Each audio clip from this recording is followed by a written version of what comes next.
Welcome back to the IBFP. Here's your host, Boxing New.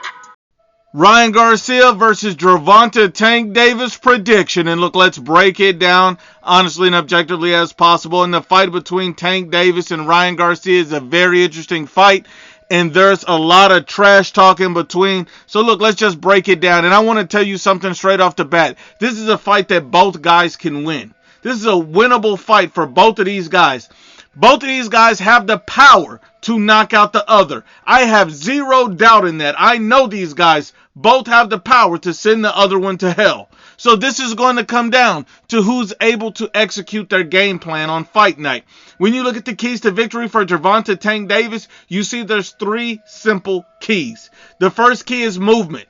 You know, Tank Davis needs to move a lot. He needs to use his feet. His feet are quicker than Ryan Garcia's. Ryan Garcia's feet are stuck in quicksand sometimes. He needs to plant his feet a lot to land those big shots. Tank Davis needs to constantly move. Keep Ryan Garcia off balance. Use your speed and quickness to your advantage. Another thing Tank Davis needs to do is set traps. You know, walk Ryan Garcia into shots that he simply does not see.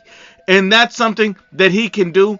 He's talented enough to do it. Ryan Garcia has been hit by a lot lesser fighters than Tank Davis. So that's something that Gervonta Davis can definitely do. Another thing is Tank Davis needs to have patience. He needs to not rush his offense. He needs to not go looking for a knockout.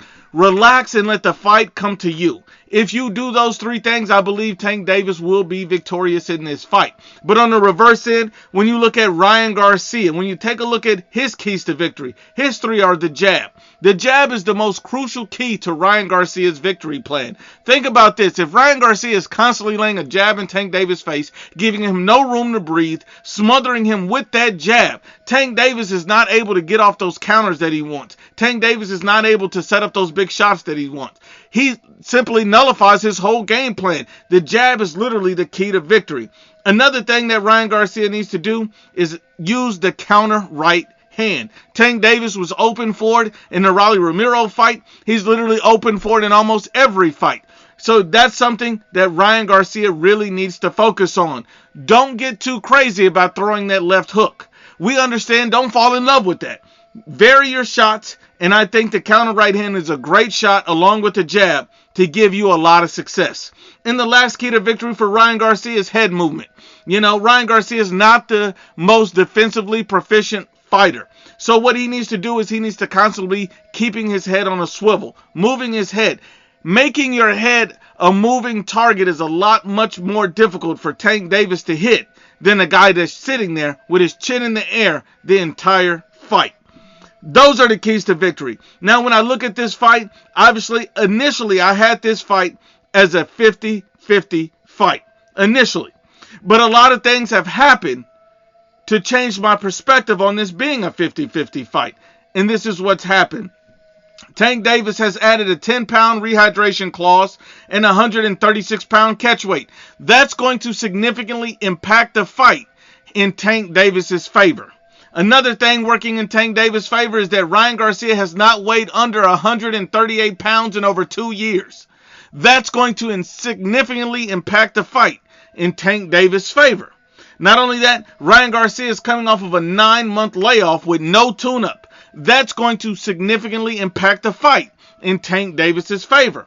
The fact that Tank Davis has just entered his physical prime and Ryan Garcia has not, that's going to impact the fight in Tank Davis's favor. Another thing that's going to help Tank in this regard is that Ryan Garcia has shown zero progression defensively since he left his defensive-minded coach in Eddie Reynoso. Joe Goose is not a bad coach, he's not a bad trainer, but there's been zero development in head movement and defensive progress. So that's going to affect the fight in Tank Davis's favor as well. But make no mistake, with all of the odds stacked against Ryan Garcia, he still has a good chance to win this fight. And there's two reasons why. Ryan Garcia has elite hand speed. His hand speed is extremely impressive, and Tank Davis has never fought anybody with that hand speed. Another thing is Ryan Garcia has one-punch knockout power. He has elite power. So even with that power, if Ryan Garcia can make mistakes, but he can make up for them, similar to Deontay Wilder if he can land that one shot. So all of that works in Ryan Garcia's favor. Make no mistake about it. I believe Ryan Garcia will start off early, pressuring Tank Davis and possibly picking up those early rounds along the way. But I think midway through the fight, Tank Davis will start to counter and start to take over, and that's when all those weight stipulations and the fact that Ryan Garcia has not weighed less than 138 in over 2 years, all of that will start to catch up with him, start to wear him down, and Tank Davis will start to land at will. And I believe at that point, Tank Davis will land the knockout blow of the fight between the 6th and the 9th round. That's my prediction. I could be wrong. I think Ryan Garcia has the possibility to end the fight at any time because he has that type of power. But looking at it in its totality, I see Tank Davis winning between the 6th and the 9th round by knockout. Because men lie, women lie, but the facts don't lie.